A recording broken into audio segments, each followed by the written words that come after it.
Assalamualaikum warahmatullahi wabarakatuh. Waalaikumsalam warahmatullahi wabarakatuh. Ya, apa kabar adik semua? Alhamdulillah baik. Sehat ya? Ya. Baik, sebelum memulai kegiatan hari ini, saya ingin perkenalan dulu ya. Mungkin di antara kalian ada yang belum kenal saya. Nama saya Dr. Nila. Saya memang dosen baru di sini ya, tapi alhamdulillah diamanatkan untuk membantu adik semua memberikan materi terkait tentang pemasangan infus ya. Saya bertugas di puskesmas saat ini ya, sebelumnya juga pernah di rumah sakit. Jadi hal seperti ini memang sudah biasa dilakukan ya. Selain itu juga saya ada klinik ya, klinik Pratama rawat inap. Jadi memang infus ini sudah menjadi salah satu bagian terpenting dalam kesehatan ya. Apalagi banyak masyarakat yang ketika sakit membutuhkan pelayanan untuk infus ya. Tentunya dalam melakukan infus ini kita tidak serta-merta langsung menginfus pasien kan. Nah, tentunya harus ada anamnesa ya, ada anamnesa.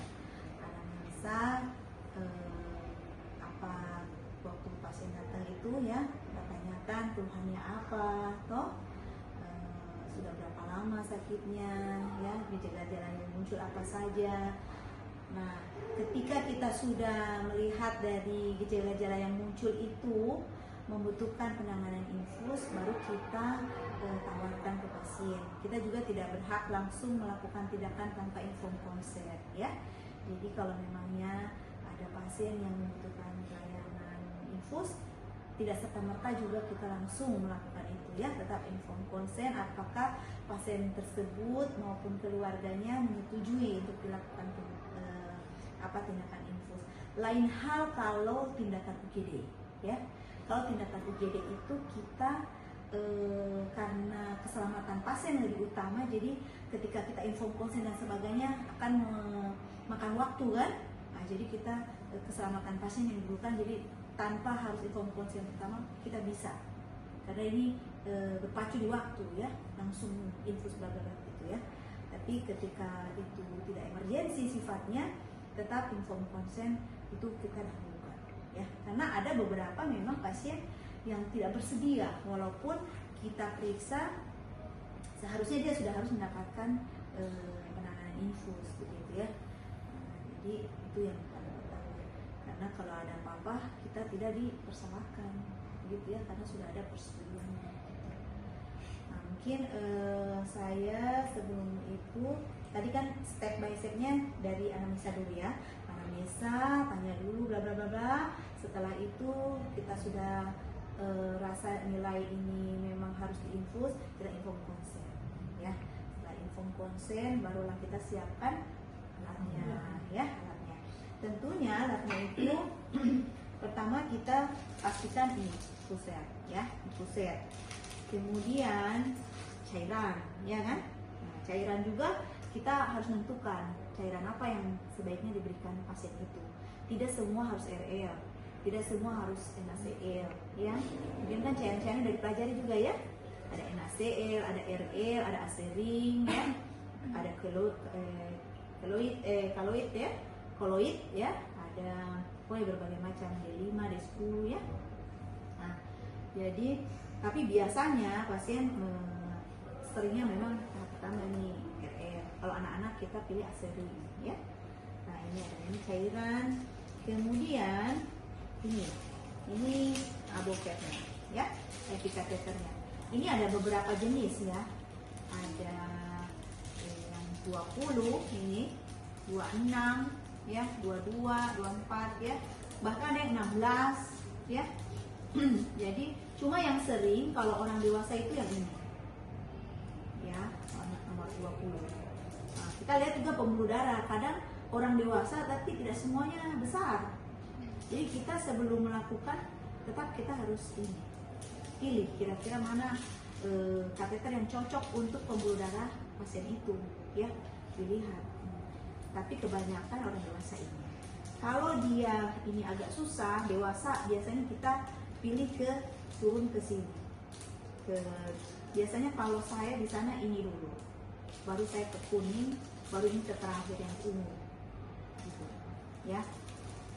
Nanti bisa kita pilih yang mana ya, tergantung kita lihat dulu pembuluh darahnya, cocoknya yang kalau segini nih ya cocoknya 2 kilo. Tuh, ada kalau biasanya yang sudah oma, opa, kadang ada yang kecil ya, terus belok-belok gitu tuh, pilih aja yang kecil aja nggak apa-apa. Cuma begini, ini juga ada fungsinya ya. Kalau kalian pilih besar, tentu aliran yang akan masuk lebih banyak, cepat.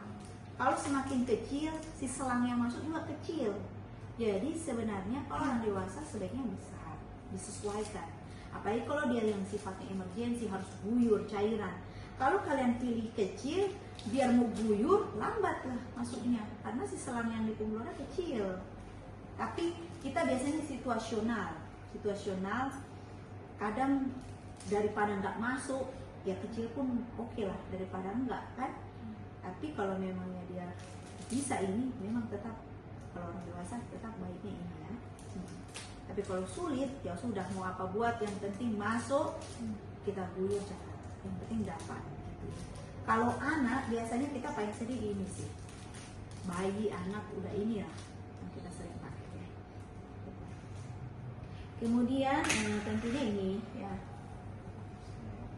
alkohol swab. Tapi kalau di praktek biasanya juga alkohol yang di tempat kan. Terus ini plester juga macam-macam ya. Ada yang gini, ada yang bafik, ada yang gini juga dari putih. Ada tuh ya, Lecomet kalau nggak salah ya, bagus tuh produknya. Macam-macam ya. Intinya ya untuk merekatkan aja ya. Kemudian ini tentu ya, handstone. Kita safety ya. Handstone bisa yang steril, bisa ini juga nggak apa-apa ya.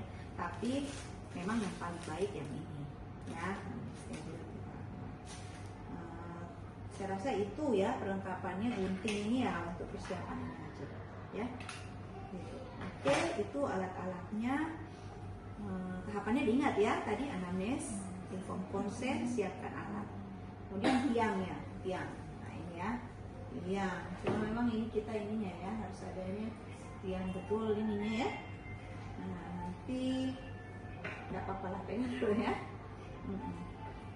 Oke, habis itu kita langsung mulai praktekkan saja ya. Kita pakai yang ini saja ya.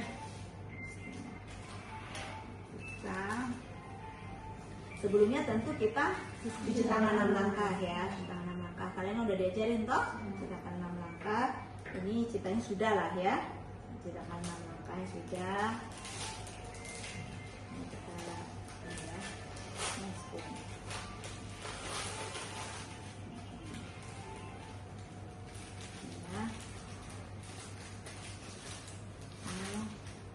itu yang steril ini ya, tangan sini masuk ini, oke.